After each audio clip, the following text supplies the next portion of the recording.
you ever walked away from an argument, only to keep replaying it in your head for hours, even days? The perfect comeback you didn't say. The sting of their words echoing again and again. The sense that you lost control, not just of the argument, but of yourself. That's the price of fighting without wisdom. Today, you'll learn how to argue like a Stoic. Not by shouting louder, not by winning at all costs, but by never losing your peace of mind in the first place. The truth is, most arguments aren't really about what we think they're about. They're about ego, about our desperate need to be right. And when ego takes the wheel, peace is the first casualty. Marcus Aurelius reminded himself, "You always own the option of having no opinion." That's not weakness. That's power. Because when you don't take the bait, the other person loses their grip on you. Think of the last time you argued with someone you love, maybe a partner, maybe a friend. The topic itself was probably trivial. A misplaced item, a forgotten text, who should wash the dishes. But it escalated because neither side could let go of being right. What did it cost? Hours of tension, days of cold silence. And for what? A pile of dirty plates? That's the tragedy of uncontrolled argument.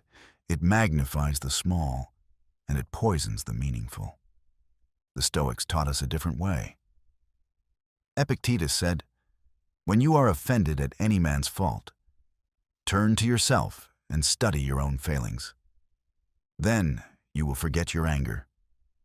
In other words, an argument is not a battlefield. It's a mirror. If someone's words pierce you, it's showing you where you're still weak. If someone's accusations rattle you, it's showing you what you secretly fear might be true. That realization alone changes the game. But let's get practical. How do you actually argue like a Stoic in the real world? At home, at work, online, anywhere? First, pause before responding. It sounds simple, but it's not. In the heat of conflict, our instinct is to react instantly, to fire back. But Seneca wrote, "The greatest remedy for anger is delay." Imagine if, instead of snapping, you took 3 slow breaths. That silence alone shifts the power dynamic. The other person expects escalation. When you give them calm, it unsettles them, and it recenters you. Second, separate fact from insult. Most arguments blur the two. Someone says, "You're always late." That's not a fact. It's an exaggeration laced with frustration. The fact might be, "You were 10 minutes late today." If you defend against the insult, the fight deepens. But if you address the fact, you diffuse it. "You're right. I was late today. I'll do better." Suddenly, the storm has no fuel. Third, master the art of the strategic withdrawal. Not every battle is worth fighting. Epictetus taught, "If you want to improve, be content to be thought foolish and stupid." That means you don't always need the last word. Sometimes, peace is more valuable than being perceived as right. In an office meeting, in a family dinner, even online. Walking away without bitterness is the ultimate checkmate. Let me give you a modern example. Picture a heated debate at work. A colleague is criticizing your idea in front of others. Most people would fight back, raise their voice, defend themselves aggressively. A Stoic doesn't. A Stoic might say, "That's an interesting perspective. Let's explore it." No sarcasm, no defensiveness, just calm openness. Now the colleague is caught off guard. Instead of conflict, you've invited collaboration. Who looks stronger in the end? Not the one who shouted, the one who remained unshaken. But here's the hidden danger. Sometimes we argue not with others, but with ourselves. An endless inner dialogue of self-criticism. Why did I say that? Why didn't I do more? What if they think less of me? These are the most draining arguments of all, because there's no other person to resolve them with. Just you against you. Marcus Aurelius knew this pain. That's why he wrote in his Meditations, "Waste no more time arguing about what a good man should be. Be one. And stop debating yourself into paralysis. Choose action." Now, let's sharpen this into some timeless Stoic one-liners. Gems you can carry into every conflict. He who angers you conquers you. Silence is sometimes the best reply. You always own the option of having no opinion. Delay is the cure for anger. Win not by words, but by calm. Notice the pattern. Victory in an argument isn't about the other person. It's about you. Did you keep your peace? Did you stay calm? Did you protect your inner fortress? If yes, then you've already won. And here's a perspective most people miss. Arguments are not just emotional battles, they're energy thieves. Every heated exchange drains your focus, your creativity, your presence. Think about it. After a fight, do you feel energized or do you feel exhausted? That's the tax of anger.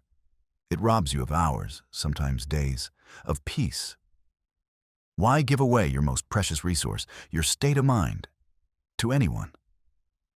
Mid-video, let me pause and ask, are you starting to see the pattern here?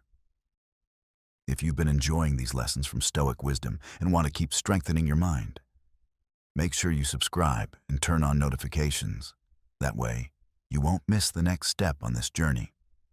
Now, let's go even deeper.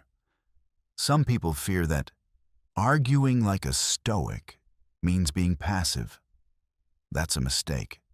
The Stoics weren't doormats. They were warriors of the mind. To argue like a Stoic is not to surrender. It's to choose your battles wisely. It's the discipline of striking only when it matters, and only in ways that align with virtue. For example, suppose someone spreads false rumors about you. The passive person ignores it entirely. The hot-headed person fights back with fury. The Stoic, they act with clarity. They confront calmly with evidence, without malice. They speak once, firmly, and then they move on. No endless back and forth. No desperate defense. Just a dignified response. And then silence. Think of Cato the Younger, a Roman Stoic who faced endless insults in the Senate. His enemies ridiculed him, mocked him, even slandered him. Did he lash out? No. He stayed calm. He spoke truth without theatrics. His enemies burned with rage while he remained composed. Who truly looked stronger? Not the loudest voice in the room, but the calmest. Here's a little-known Stoic trick. Reflect the other person's emotion without absorbing it. If they shout, lower your voice. If they rush, slow down. This imbalance forces them to adapt to you. Soon, they're following your tempo without realizing it. Seneca said, "Anger, an acid that can do more harm to the vessel in which it is stored than to anything on which it is poured." When someone pours anger on you, don't be the vessel. Be the mirror. Let them see their own foolishness. This is psychological jujitsu. No force, just redirection. So let me leave you with this. The next time you feel the fire of an argument rising, remember that no one can drag you into a fight without your consent. You always own the option of no opinion. You always own the option of silence. And in silence, in restraint, in calm, lies your true victory. If this message resonates with you, if you see the power in learning to argue like a Stoic, then join me on this journey.